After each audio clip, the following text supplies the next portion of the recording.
એટલે તે વખતે ઉતારામાં પણ છે ને રસ ઓછો થઈ ગયો એમનેમ જ. કારણ બધાને લાગે આ બધા ગાર્ડ છે. એમાં એક બાળકને એ લોકોએ જેવી રીતના ખેંચ્યો ને, બાળક જે રડી પડ્યો. એટલે મહંત સાહેબ મને કીધું, મન કે આ જિંદગીમાં સાધુ પાસે બાળક નહીં આવે, તમે એને લઈ આવો ગમે તેમ કરીને.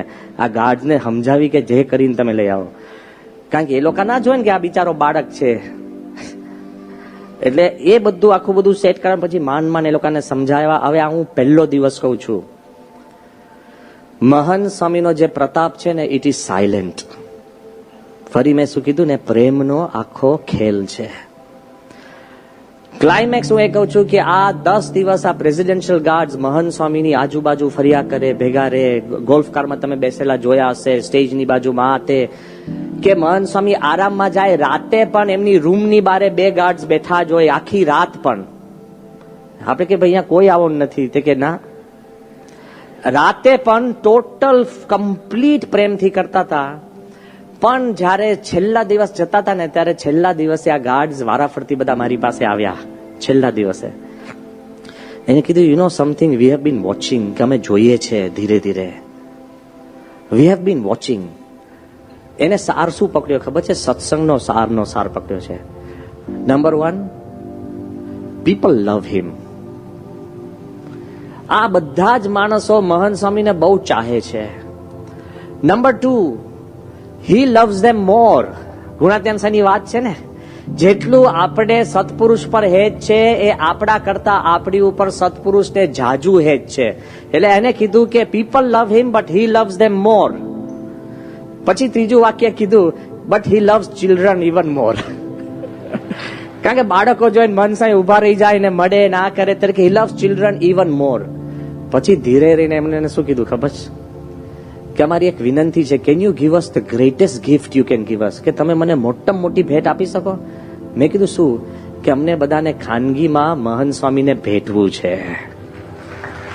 ઓલ 17 ગાર્ડ્સ એ લોકે પોતાની ભેટ કઈ માની કે અમે તમારા ગુરુને ભેટીએ. જે વ્યક્તિ પહેલે દિવસ કોઈને અડવા નતા દેતા, એને મનમાં એમ થયું કે અમે ભેટીએ તો કેવું, જેમ કાર્યકરો હોય ને તમને કે દૂર રહો, પછી પોતે પગે લાગી લે. આ બાપાએ જ કીધું હતું. એકવાર બધા સંતો બધા હરિભક્તને કહે દૂર રહો. સ્વામી કે હા બાપા બોલો ને, એમ કહીને પગે લાગે. સાંઈ કે તે શું કર્યું? કે પગે લાગ્યો. સાંઈ કે એ લોકો ના થાય મનમાં. આ બાજુ ધ હાઈટ ઓફ ઇટ આપણા શાસ્ત્રમાં લખેલું છે કે સત્પુરુષ સાથે દ્રઢ પ્રીતિ એ જ આત્મદર્શનનું સાધન છે.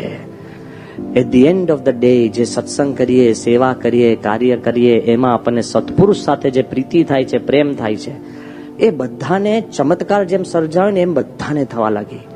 મહંત સ્વામીએ તો બધાને ઘેલું લગાડ્યું, પણ મહંત સ્વામી તે વખત હાજર હતા અને આપણું મંદિરનું કામ ચાલતું હતું.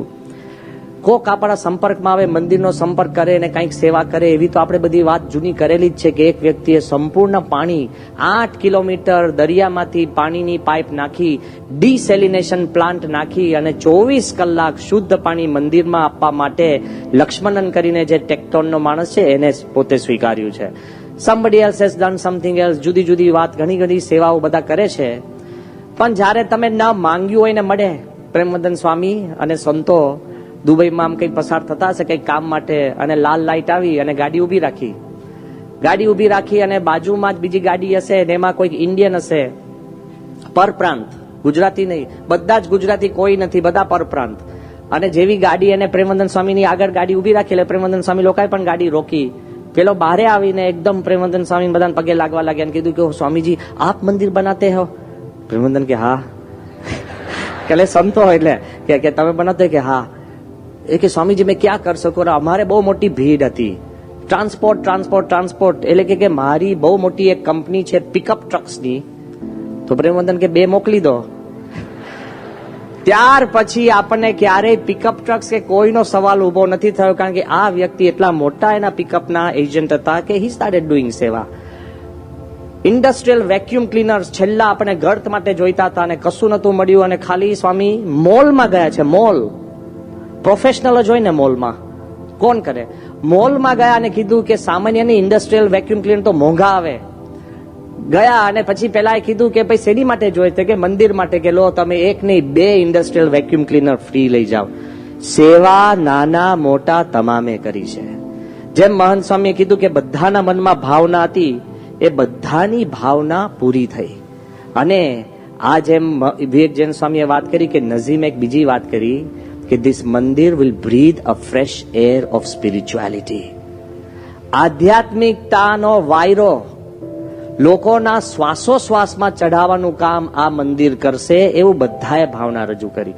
આદિલ કરીને એક આરબ, એને તો આપણી જે વોલન્ટિયરની બંડી 150 વોલન્ટિયર 5 ડિપાર્ટમેન્ટમાં સેવા કરે, અને એક પણ જણ પોતે થાક, આપણે કે થાક તો લાગે પણ એને ગણકાર્યા વગર બધા સેવા કરતા હતા. તો આ આરબો પણ એવી રીતના સેવામાં જોડાયા.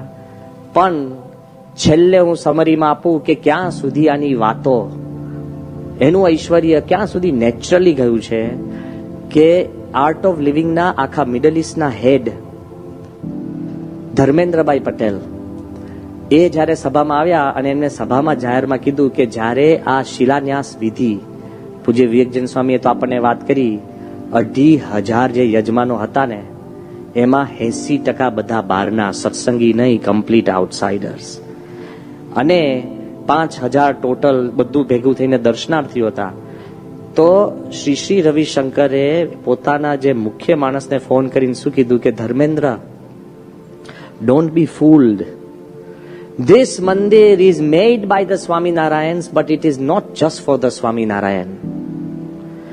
This mandir is for humanity at large. It is everybody's temple. That is why go all out and help in this mandir. એમના બધા શિષ્યોને કીધું કે તમે બધી જ મહેનત કરીને આ મંદિરમાં તમે મદદ કરજો.